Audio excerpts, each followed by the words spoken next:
Okay, Bound for Glory. A lot's been said about Bound for Glory.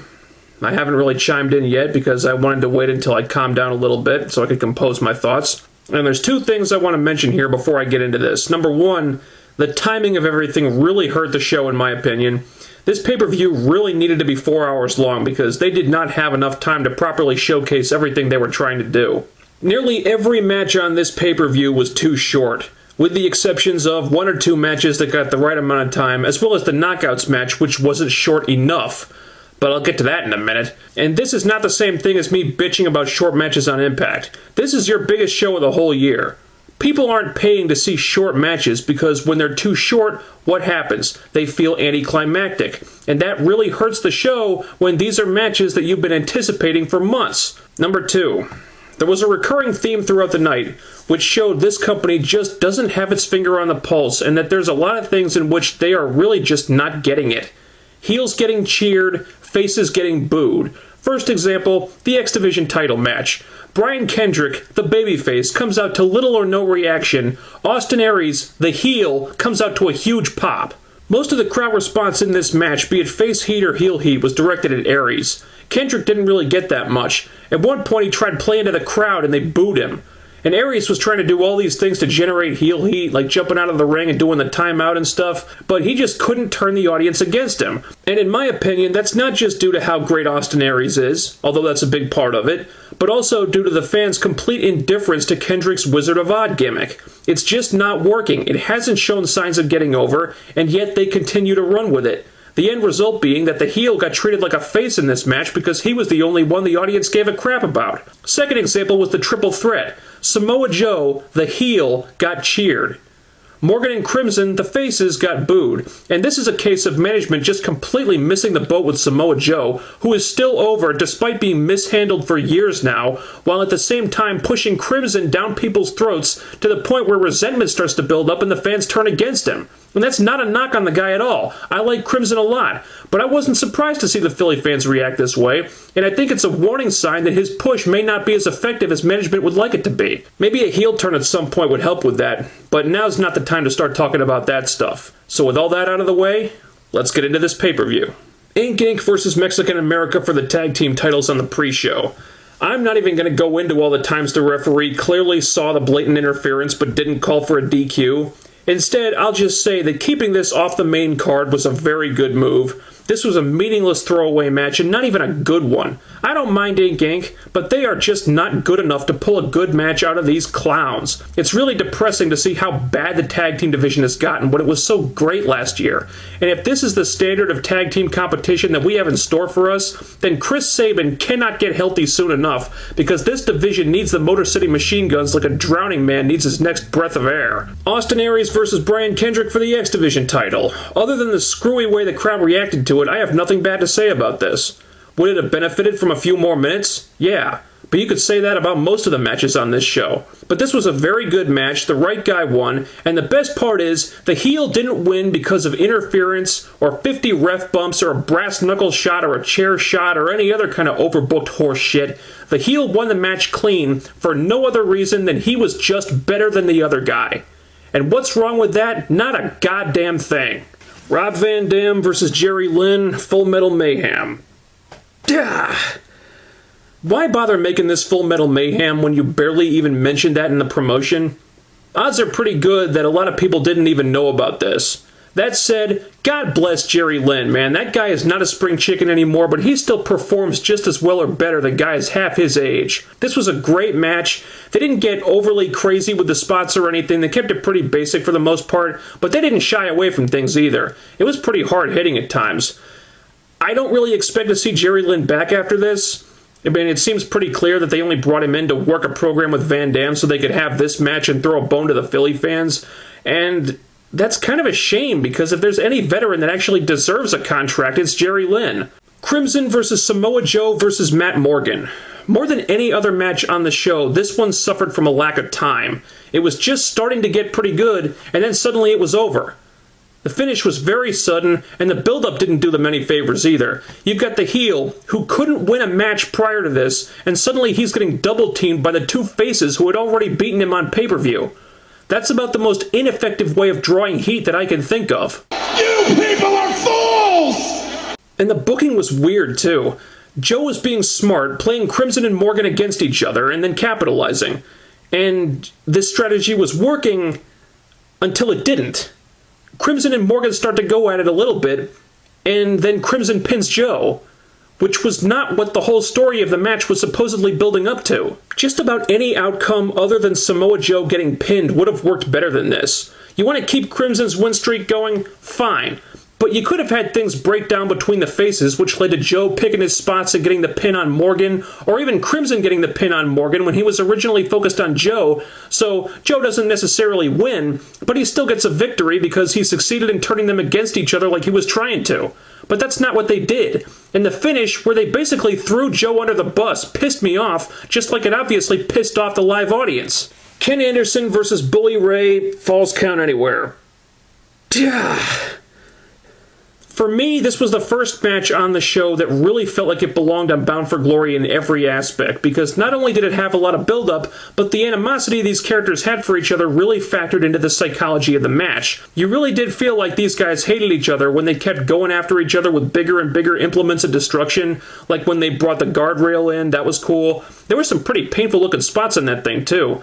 You really had to feel bad for Anderson when the table didn't break, but other than that, this was one of the more enjoyable matches of the show, I thought. Unfortunately, this is where it all starts going downhill. Mickie James, Velvet Sky, Madison Rayne, and Winter for the Knockouts title.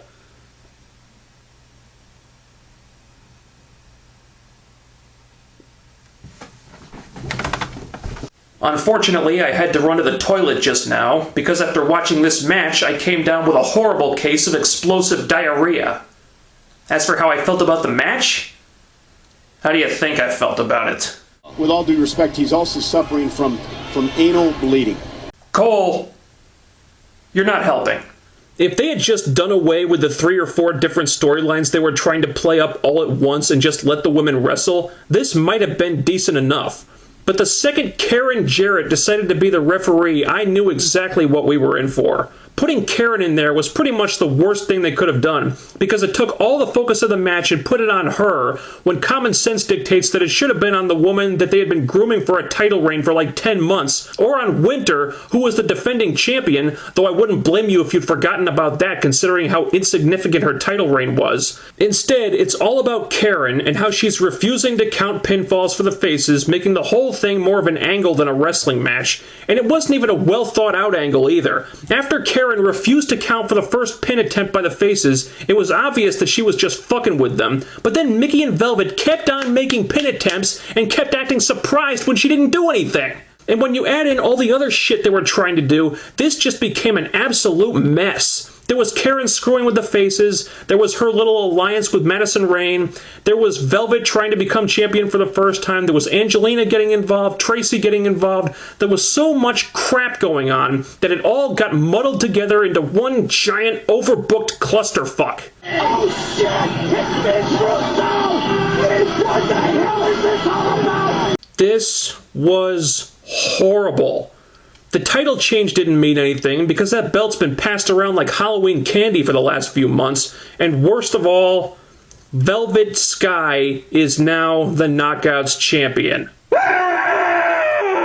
Fuck this match.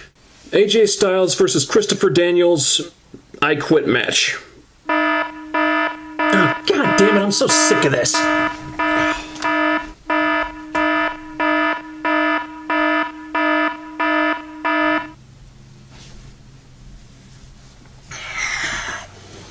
The problem with this one was that it never reached the level of intensity that it should have until the tail end of it, and by then it was too late to salvage the match. The I Quit stipulation did more harm than good. They tried going for the I Quit like 30 seconds after the bell.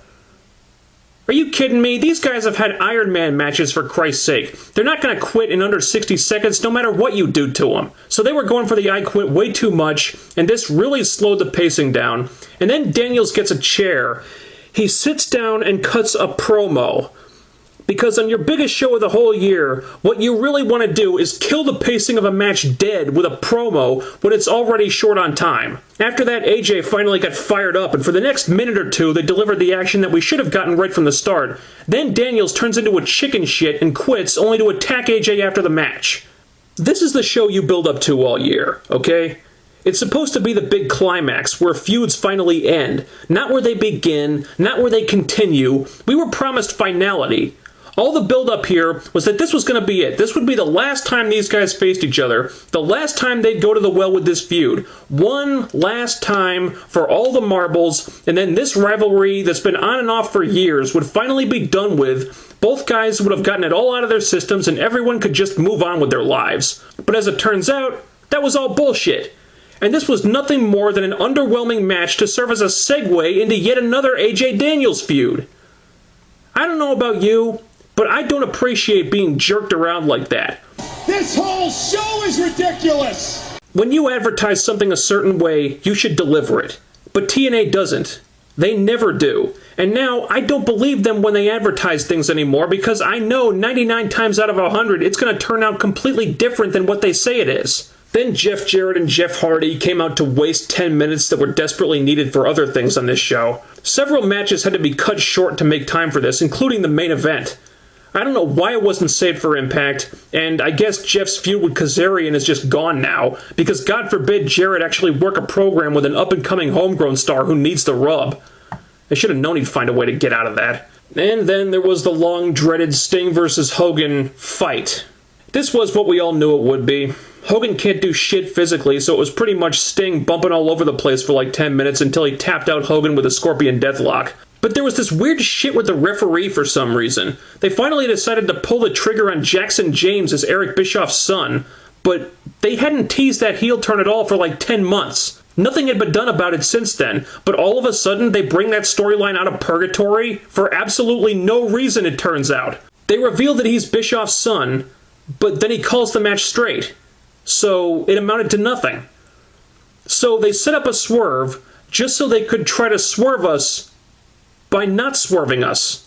This whole show violates everything about my journalistic integrity. Why? What was the point? Just so Bischoff could be an even bigger dick by attacking his own son? No one cares! No one gives a shit about Jackson James! It was established that they were related for all of 5 seconds before you did this! All this did was clutter the match with another unnecessary storyline that went absolutely fucking nowhere! Oh, what a bunch of bull. So then Immortal comes out and they start beating down Sting.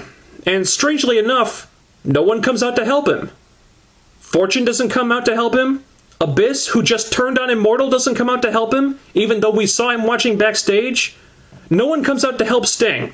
And why? So they can have Hogan turn face from out of nowhere for no reason, and then him and Sting obliterate Immortal by themselves. Which really makes you wonder if this faction was so pathetic that it could be so easily dismantled by two broken down old men, why it took an entire fucking year for this to happen. So Hogan's a face again, which I called months ago, by the way. Most likely so he can conveniently avoid paying any consequences whatsoever for stealing the company in the first place. You're nothing but a selfish prick! I guess Bischoff's gonna be the fall guy for that. Nothing we didn't expect here, but at least this god-awful Immortal takeover angle is finally done with. And that leads us to Kurt Angle versus Bobby Roode for the world title.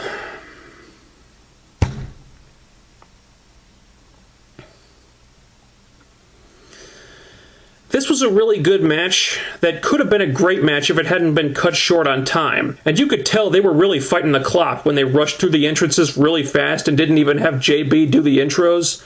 And they would have had time for those things if they hadn't tried to cram in Jarrett and Hardy. Just saying. Now the only thing anyone is talking about is the finish, so let's skip to that.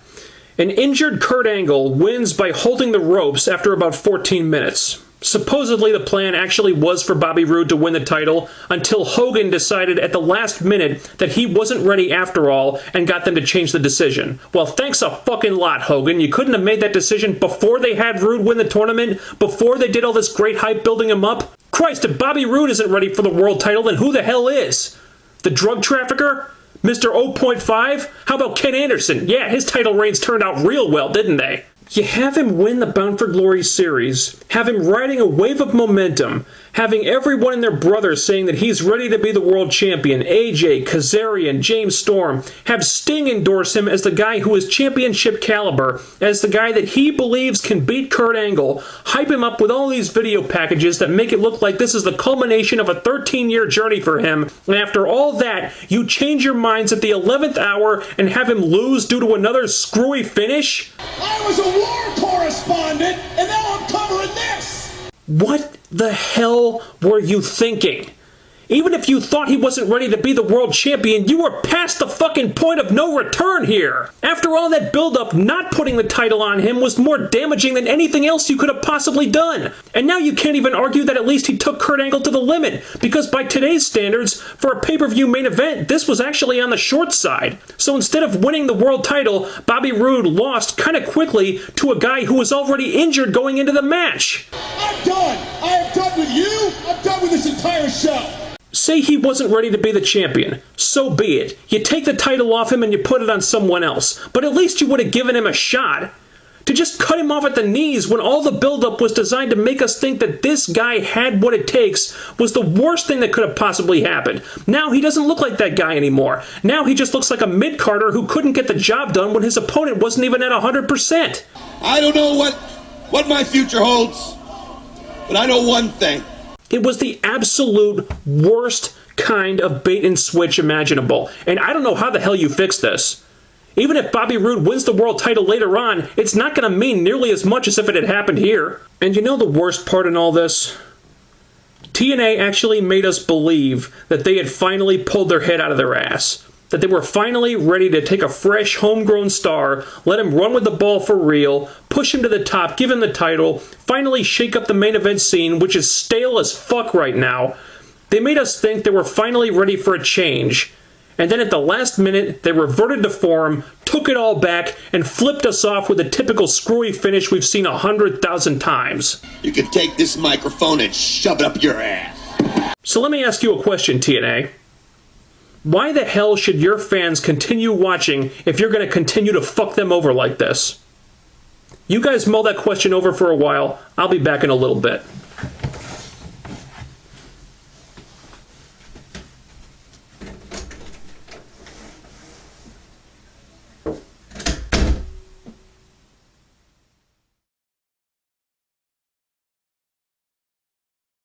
Could be in trouble here, but right now, Kurt's in total control. Oh, God! Holy cow! Super kick! What a shot!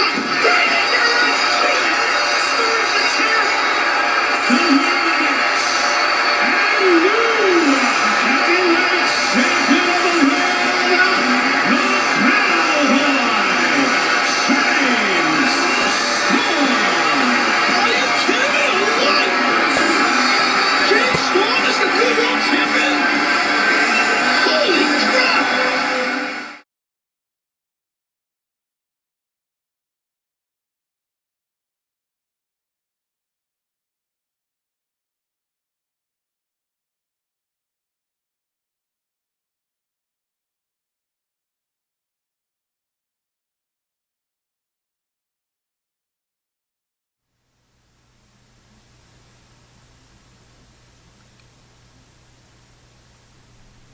Damn. You must feel really stupid right now. Yeah. You can say that again. You know what this means, don't you? Unfortunately, I do. Ass! Okay. Okay. Clearly, I jumped the gun a little bit. I watched Bobby Roode getting screwed over at Bound for Glory, and I figured, business as usual. These writers are idiots, they don't get it, they don't give a shit about their future, and I don't think I was alone in thinking that either. Though, in my defense, TNA have earned themselves a fair amount of skepticism in this area. I think most of us can agree on that. Hell, I've been very critical of them when it comes to the issue of elevating young talent. And with good reason. But I gotta give them credit this time, they swerved us. They sure as hell swerved me. And not the typical bullshit Russo swerve either. This one was actually well crafted. And what do I think? It's fucking awesome is what I think.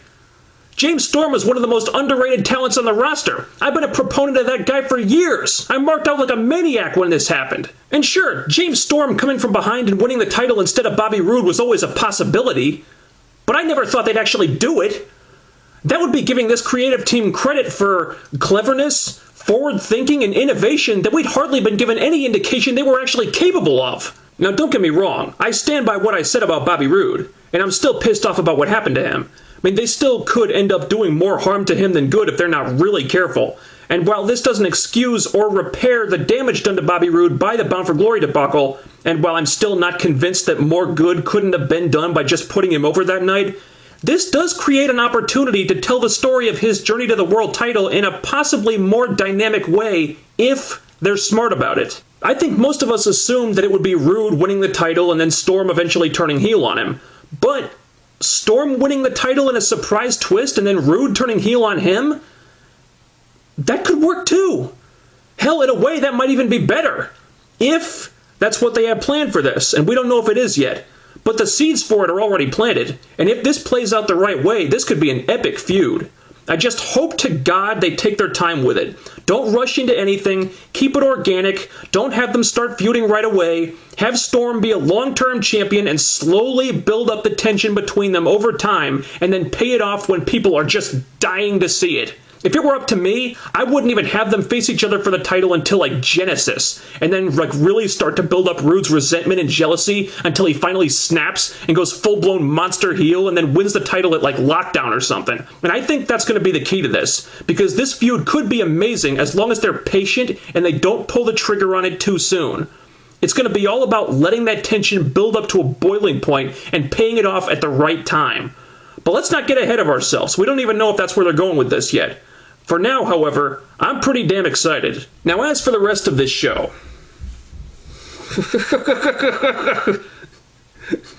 You know where I'm going with this, right? Let's start with the opening segment. Holy Christ, this thing went on forever.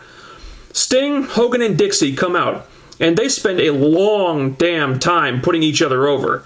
Dixie makes Sting the new Director of Authority, and I actually like that idea. If Sting's going to be sticking around for a while, I think that's the perfect role for him. Plus, it's something that we haven't seen from him before, which is never a bad thing. Then Kurt Angle comes out and heals it up, Bobby Roode gets in his face, Kurt weasels his way out of a title rematch with Bobby, and then Sting makes him defend the title against James Storm instead. Strong performances from everyone involved here. However, a whopping 42 minutes into the show when this segment finally ends, not a whole lot has actually been accomplished. This really could have been done just as well, if not better, in about half the time. And normally I'd be tearing them apart for this, but just this once I'm going to give them a pass, because they did have a lot of balls in the air. They had to do some house cleaning, dealing with the Bound for Glory fallout. It's a new creative regime. They're setting up a new direction for the storylines. So just for this week, I'm going to let it slide. But I'm telling you this right now, TNA. Next week, I do expect to see some wrestling on this program. No more of this total non-stop talking stuff. You get one free pass on that. You don't get another one. After this, they finally had a match. It was a Knockouts Tag Team title match between Tara and Tessmacher versus the time-traveling lesbian vampires. So, I guess Winter is just not getting a rematch for the singles title for some reason, even though she didn't even get pinned in the match last Sunday. That's kind of strange. The match was pretty short, but it was actually good for the time they had. I mean, there were no ref bumps or spewing blood or people interfering 50 times. It was actually 100% clean, and unsurprisingly, this made the match a lot better. No complaints here. Then there was another talking segment. Jeff Jarrett called out Jeff Hardy, and they proceeded to have the exact same segment they had at Bound for Glory.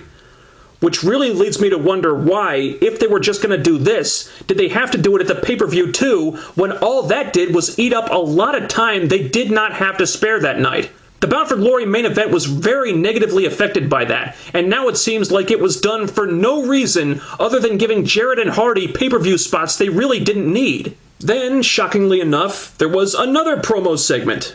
Because what this show desperately needed at this point was more talking, apparently. Velvet Sky, our new Knockouts champion, comes out.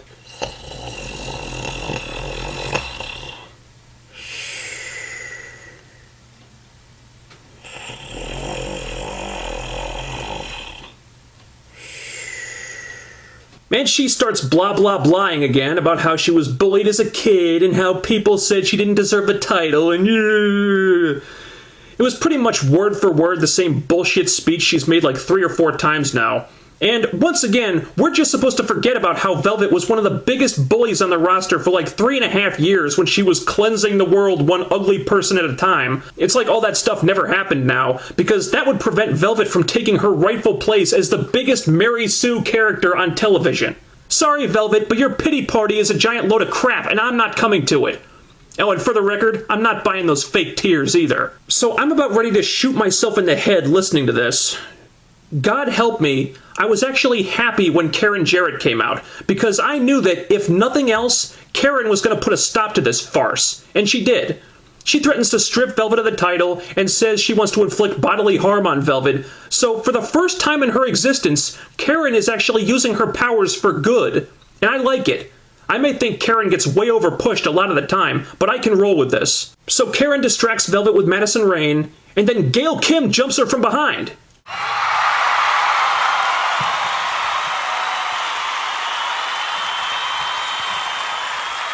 Thank God. Thank God. Gail Kim has returned to save the Knockout division from Velvet Sky, and not a moment too soon. She was pummeling the shit out of Velvet, calling her a joke over and over again, and it was glorious. So if you disregard Velvet's bullshit "everyone feels sorry for me" speech, this segment was wonderful. And I can't believe I'm actually saying this, but TNA may have finally found a use for Karen Jarrett that I like. Making Velvet Sky's life miserable and putting over Gail Kim. And even though they had to tarnish this by involving that loser Madison Rayne for some ungodly reason, I'm on board with this. When Gail left WWE, I think we all expected her to be back in TNA sooner or later, and with Velvet as the champion now, this could not have happened soon enough. Somewhere in between all the promos, there was a really short Gunner Abyss match that I didn't care about, and then we had, why yes, another talking segment. Really not much wrestling this week. Bischoff and Immortal call out Hogan, and this all seemed like it was done for the expressed purpose of starting a feud between Bischoff and his son. Why? Seriously, what is the point of wasting time on this when we could be seeing, you know, some of the wrestlers? Does anyone really give a rat's ass about Eric Bischoff versus Garrett Bischoff? This is so WWE, it's not even funny. Fuck that segment, complete waste of time. And that was pretty much everything. All told, this show probably set the new record for least amount of wrestling ever on iMPACT. I mean, if it added up to more than 6 or 7 minutes, I'd be shocked. But again, I'm giving them a free pass on that just this once. Disregarding the lack of wrestling, this show did seem to be paced a lot better than usual. They weren't in a mad rush to get through everything, and generally it seemed to flow a lot better. And you can really attribute that to them just not trying to do too much for a change. They focused on a fewer number of storylines, meaning they could devote more time and attention to each one. Now, you can certainly argue that this slowed the pacing down more than it needed to, and you'd have a really good point. But at least the screen time was doled out competently for the most part and allowed each segment to resonate a little bit. Also, no overbooking and clean finishes in the matches. Thank you, Bruce Pritchard. So they took some positive steps in regards to the timing and the formatting of the show this week. Though, in the future, I really want to see them tighten things up, because it did feel like they were overcompensating for Russo here. The opening promo, while not bad, went at least 15 minutes longer than it needed to. The Velvet Karen exchange probably could have been trimmed down a little bit. The Jarrett Hardy promo was the exact same thing they did at Bound for Glory and felt pretty redundant. And they had this video package of the Hogan face turn, and they played this thing like 3 times. TNA, you don't need to do that. Okay, sure, yeah, everyone's happy that the red and yellow is back, blah, blah, blah. But showing this so many times is just fucking excessive. Once is plenty. That gets your point across just fine. And one last thing. While the storylines definitely appeared to be simplified here, there were 3 gaping plot holes that really need to be addressed. Number 1, why does Immortal still exist? Remember a couple years ago when Jim Cornette was made the Director of Authority on the show? One of the first things he did was disband Team Canada. Now Dixie's got the company back. Sting is the authority figure on the TV show. And they're just allowing Immortal to continue on as a group after everything they did? What kind of sense does that make? Number 2, why in the blue hell is Eric Bischoff still there? Again, Dixie has the company back now. Bischoff was the one who screwed her out of it in the first place. They made him the scapegoat for the whole thing. I would think that Dixie's first act after being reinstated would be to fire his conniving ass. He has no power anymore, supposedly, so why the hell is he there? We're supposed to believe that Dixie and Sting would just allow him to keep his job without facing any kind of punishment whatsoever for all the despicable things he did? What the fuck? Why is he still there? And number 3, why is Karen Jarrett still the VP of the Knockout division? Same thing as Bischoff. Here, Dixie has a member of Immortal still in a position of power in her company. She, and Sting for that matter, have the authority to quickly and easily put an end to this. And I don't see why they wouldn't, because Karen is clearly abusing her power to a ridiculous degree, but they're not doing a thing about it. They're just allowing her to continue terrorizing the Knockouts, allowing her to keep her job when she was part of the whole Immortal takeover in the first place? If you want her to continue being on the show, that's one thing, but you can't just leave her in that spot without even addressing this. It doesn't make any goddamn sense. So hopefully we'll get some answers to those questions soon. I am not some stupid sheep, okay? You can't just throw that stuff out there and expect people to buy it. You have to explain these things. And that was the first Impact with Bruce Pritchard as the head writer. Definitely not a perfect show, but it was one I felt I could put a positive spin on. Just the fact that the time management wasn't all over the fucking place for a change is cause for celebration. And if they can just work on those individual segments so they don't go on longer than they need to like they did here, they could improve this show a lot very quickly. So, week 1 of the Brother Love era is in the books. Could have gone a hell of a lot worse, all things considered. Now let's see if they can keep this ball rolling in week 2. Later.